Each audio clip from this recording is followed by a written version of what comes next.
Wall Street had a little bit of a bumpy start today. The tech-heavy NASDAQ saw early gains. S&P 500 and Dow Jones saw losses. They both kind of leveled off now. And federal officials say the producer price index rose 0.2% last month, which is what experts widely expected. It also follows a rise in the consumer price index, with the core rate jumping by 0.3% in August.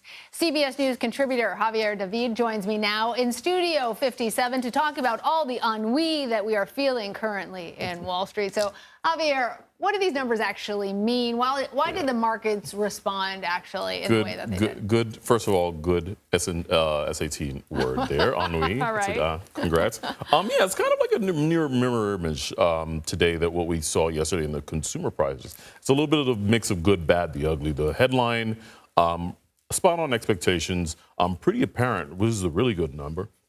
The consumers and producers alike are getting a really substantial boost from falling energy prices. They're in a real swoon, puts more money in the hands of consumers, right, and producers don't have to pass along costs to shoppers. So that's also a good thing. So, you know, all the good news, bad news, you're seeing a lot of like back and forth, to and froing in the markets. But I think the market has been priming itself for something of a jumbo rate cut next week. We are getting a rate cut, likely 25 basis points. So this is what I want to ask you. Right. So it gets to the heart of how big the rate cut will be next week when the Fed announces it.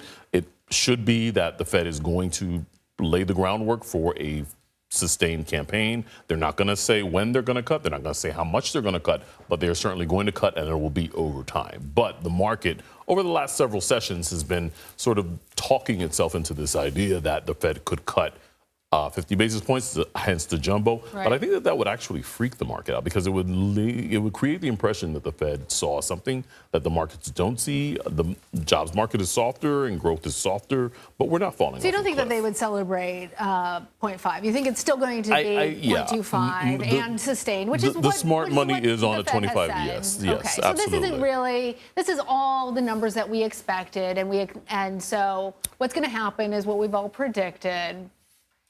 Et cetera, et cetera. But not something that would be sort of surprising either way. And I think too big a rate cut would run the risk of a lot of volatility in the market and making investors feel like the Fed knew something that they don't, which is, you know, something wicked this way comes. Okay, so if all that's going to stay basically as we expected, I'm going to ask you about something else, which is this new Census Bureau data that was just released this week. It shows that the gender pay gap significantly widened for the first time since 2003. Javier, what is going on? So just start out by saying it is illegal against the law to deliberately pay a woman less than a man doing the comparable work, because that's what Equal Pay Act of 1963 spells out. However, there is a gap between what both the sexes make. It's a median gap. It widened for the first time in 20 years. It doesn't necessarily mean that women are earning less than men for the same types of works. Well, that does happen. It does happen sometimes, but it's just a good broad inequality indicator of like what the inequality is between men and women. It's influenced by a variety of factors. So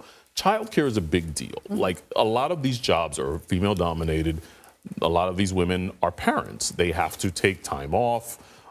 There are reasons why they're not able to earn as much. And the Census Department, actually the Labor Department, gets into this a little bit. There are a bunch of contributing factors, and some of this, you know, just the idea that women represent the most in the workforce. This is verbatim from the Labor Department. In most of the workforce that pays low wages. What are low wages?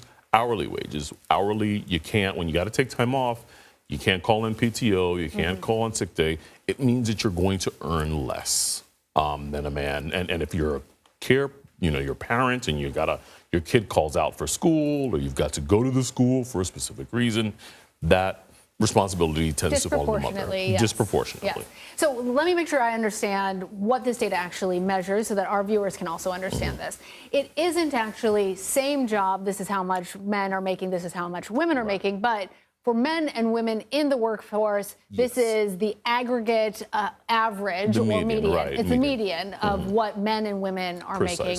And after years of that narrowing, we had a substantial, and we were coming closer. It's now started to widen. Right, and a big influencing factor there is, again, the child care factor, which has been sort of a political football or a topic of conversation on the trail. It's expensive when you're talking about giving your kid away to somebody that costs a lot of money. Yeah. And if you don't have that money, you all inevitably means you've got to take time off of work to address certain issues. And what does that mean? You're earning less. Yep. All right. Javier David, always good to have you. Thanks. Thanks.